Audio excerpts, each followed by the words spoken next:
ဟုတ်ကဲ့အားလုံးပဲမင်္ဂလာပါကွာတော်ကြီးတိတော့ channel မှာပြန်လည်ပြီးတော့ကြိုဆိုလိုက်ပါတယ်ဗျကျွန်တော်ကတော့ဒီနေ့စဉ်နေ့တိုင်းအနည်းဆက်ဆုံးနဲ့အသေးချာဆုံးပွဲစဉ်လေးတွေကိုဗီဒီယိုလေးတွေနဲ့တော့တင်ဆက်ပေးနေတာဖြစ်တဲ့အတွက်ကြောင့်ကျွန်တော်ဗီဒီယိုလေးတွေကို like and follow လေးတွေနှိပ်သွားပါအောင်လို့ကျွန်တော်ဥစားပြောချင်ပါတယ်ဗျဟုတ်ကဲ့ဒီတောက်ကြညာလေးမှာဆိုရင်တော့ဒီပွဲစဉ်လေးနည်းနည်းပဲရှိတယ်အဲ့ဒီပွဲစဉ်လေးနည်းနည်းထဲမှာကျွန်တော်ဒီအနည်းဆက်ဆုံးနဲ့အသေးချာဆုံးပွဲစဉ်လေးတစ်ပွဲဖြစ်တဲ့ဒီအင်္ဂလန်ပရီးမီးယားလိရဲ့ပွဲစဉ်တစ်ပွဲတော့ပွဲဖြစ်တဲ့ဒီဘုံမောက်နဲ့ Manchester United ပွဲစဉ်လေးကိုကျွန်တော်ပွဲကြိုသုံးတဲ့ချက်လေးအနေနဲ့ပြောပြတော့မယ်ဒီပွဲစဉ်လေးကိုကျွန်တော်ပွဲကြိုသုံးတဲ့ချက်လေးအနေနဲ့မနေ့ကကျွန်တော်ရွေးချယ်ပေးခဲ့တဲ့ပွဲစဉ်လေးကိုကျွန်တော်ပြန်လည်ပြီးသုံးတက်ပေးမယ်ဗျမနေ့ကတော့ကျွန်တော် TikTok channel လေးမှာဆိုရင်တော့ကျွန်တော်ဒီတပွဲကောင်းလေးအနေနဲ့ဒီ Abila တင်းနဲ့ဒီ Lily တို့ပွဲစဉ်လေးမှာဆိုရင်ကျွန်တော်ဒီ Ancient Abila body လေးရွေးချယ်ပေးခဲ့မှာ100ရာခိုင်နှုန်းအပြည့်အနိုင်ရရှိခဲ့ပါတယ်ဗျကျွန်တော် Telegram မှာရွေးချယ်ပေးခဲ့တဲ့ပွဲစဉ်လေးတွေတော့ကျွန်တော်ဒီဗီဒီယိုလေးမှာမပြောပြတော့ဘူးကျွန်တော်မနေ့ကကျွန်တော် Telegram လေးမှာကျွန်တော်ရွေးချယ်ပေးခဲ့တဲ့ပွဲစဉ်လေးတွေရောဒီတောက်ကြညာလေးမှာကျွန်တော်ရွေးချယ်ပေးတော့မဲ့ပွဲစဉ်လေးတွေရောလိုချင်တဲ့တီးချင်တယ်ဆိုတော့ကျွန်တော် Telegram channel လေးကို join ထားဖို့ကျွန်တော်ပြောချင်တယ်ဗျကျွန်တော် Telegram channel လေးမှာဆိုရင်ကျွန်တော်ဒီနေ့စဉ်နေ့တိုင်းတပွဲကောင်းလေးတွေနဲ့အတူဒီမောင်းတွဲလေးတွေကိုထူးရှယ်ရွေးချယ်ပေးပြီးတင်ဆက်ပေးနေတာဖြစ်တဲ့အတွက်ကြောင့်ကျွန်တော် Telegram channel လေးကို join ချင်တဲ့ညီကိုလေးကျွန်တော် TikTok channel လေးအောက်မှာဆိုရင် Telegram channel link လေးတွေရောဒီ Viber number လေးတွေရောပူးတွဲပြီးချပေးထားတာဖြစ်တဲ့အတွက်ကြောင့်ကျွန်တော် Telegram channel လေးကို join ထားဖို့ကျွန်တော်ကပြောချင်းဖြစ်ပါတယ်ဗျဒီတောက်ကြညမှာရှင်းမှန်ကစားတော့မယ်ဒီဘုံမောက်တင်းနဲ့ Manchester United တို့ဟာဆိုရင်ဒီ England Premier League ရဲ့ပွဲစဉ်31အနေနဲ့ရှင်းမှန်ကစားတော့မှာဖြစ်ပြီးတော့ဒီအင်ရှင်ဘုံမောက်တင်းကတော့ဒီ England Premier League မှာပေးဆက်မှာပွဲ30တီးတီးရှင်းမှန်ကစားထားပြီးသူကရာမှတ်41မှတ်နဲ့အဆင့်10နေရာမှာရပ်တည်နေတဲ့တင်းဖြစ်တယ်ဒီအဝေးကွင်းဖြစ်တဲ့ Manchester United ကတော့ဒီ England Premier League မှာပေးဆက်မှာပွဲ30တီးတီးရှင်းမှန်ကစားထားပြီးရာမှတ်54မှတ်နဲ့အဆင့်3နေရာမှာရပ်တည်နေတဲ့တင်းဖြစ်တယ်ဗျဒီလိုအဆင့်10အတင်းနဲ့ဒီအဆင့်3အတင်းတွေ့ဆုံတဲ့ပွဲစဉ်မှာဆိုရင်ကျွန်တော်ပထမအဆုံးနေတဲ့အကျိုးပေးမှုလို့ဥစားပြောချင်တယ်ဒီနေ့တင်းမှာဆိုရင်အဝေးကွင်းဖြစ်တဲ့ Manchester United ကဒီအကျိုးပေးမှုအနေနဲ့ဒီ level ပြား60ရှုံးဆိုတဲ့ခြေတန်းလေးနဲ့အတူဂိုးပေါင်းစီ3လုံးပြား30ရှုံးဆိုတဲ့ခြေတန်းလေးဖွင့်ထားတာကျွန်တော်တွေ့ခဲ့တယ်ဘာကြောင့်ဒီလိုအဝေးကွင်းဖြစ်တဲ့ Manchester United ကဒီလိုအကျိုးပေးမှုခြေတန်းလေးဖွင့်ထားတာလဲဆိုတော့ကျွန်တော်အောက်မှာတိတိကျကျလေးကိုရှင်းပြမယ်ဗျ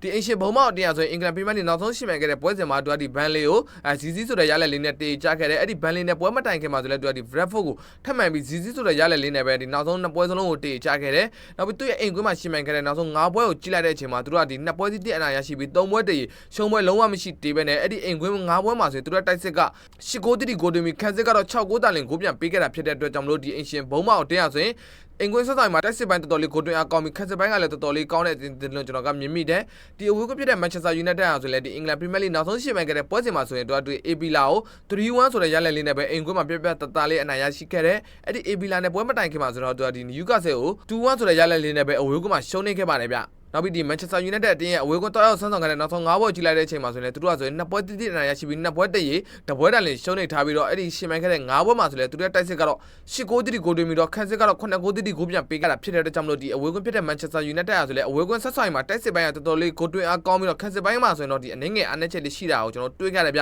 ျနောက်ပြီးဒီနှစ်တင်းရဲ့ head to head ဖောင်ထိတဲ့တွေ့ဆုံခဲ့တဲ့နောက်ဆုံး9ပွဲကြည့်လိုက်တဲ့အချိန်မှာဆိုရင်တော့ဒီအင်ရှင်ဘုံမောက်အတင်းကပဲ2ပွဲတိတိအနိုင်ရရှိပြီး3ပွဲတည်ထိတဲ့တွေ့ဆုံမှုနောက်ဆုံး9ပွဲမှာဆိုတော့ရှုံးပွဲလုံးဝမရှိတဲ့အောင်ကျွန်တော်တွေးခဲ့ရတယ်နောက်ပြီးဒီနေ့တင်းရဲ့လက်ရှိခြေစမ်းမနဲ့လက်ရှိကားရက်ပေါင်ကြည့်လိုက်တဲ့အချိန်မှာဆိုတော့ဒီအင်ရှင်ဘုံမောက်တင်းနောက်ဆုံးရှင်းမှန်ခဲ့တဲ့10ပွဲမှာဆိုရင်သူတို့က3ပွဲတာလည်းအနိုင်ရရှိပြီး9ပွဲတည်းရှုံးပွဲလုံးဝမရှိတဲ့အောင်ကျွန်တော်တွေ့ခဲ့ရတယ်ဒီအဝေးကွင်းဖြစ်တဲ့ Manchester United တင်းနောက်ဆုံးရှင်းမှန်ခဲ့တဲ့10ပွဲမှာဆိုရင်တော့ဒီ9ပွဲတိတိအနိုင်ရရှိပြီး2ပွဲတည်းတပွဲတာလည်းရှုံးနေထားတာဖြစ်တဲ့အတွက်ကြောင့်မလို့ဒီလက်ရှိခြေစမ်းမနဲ့လက်ရှိကားရက်ပေါင်မှာဆိုရင်တော့အဝေးကွင်းဖြစ်တဲ့ Manchester United တင်းကအများကြီးတာလွန်နေတာဖြစ်တဲ့အတွက်ကြောင့်ဒီနေ့ညမှာဆိုရင်ဒီအင်ရှင်ဘုံမောက်အပေါ်အကျော်ပေးမှုခြေတန်းလေးဖွင့်ခဲ့တာလည်းကျွန်တော်ကမြင်မိတယ်နောက်ပြီးဒီနေ့ညမှာရှင်းမှန်ကစားတော့မယ်လူစင်ကိုကြည့်လိုက်တဲ့အချိန်မှာဆိုတော့2တင်းစလုံးမှာဆိုတော့ဒဏ်ရာကစားသမားတွေရှိနေတယ်ဆိုပေမဲ့ဒီပုံမှန်ပွဲထွက်နေကြအတိုင်းလူစင်းရဲ့အတိုင်းပဲပွဲထွက်လာမှာဖြစ်တဲ့အတွက်ကြောင့်မလို့လူစင်းမှာဆိုတော့ဒီအတောင်တင်းလေးတွေနဲ့ပဲပွဲထွက်လာမှာလို့ကျွန်တော်ကမြင်မိတ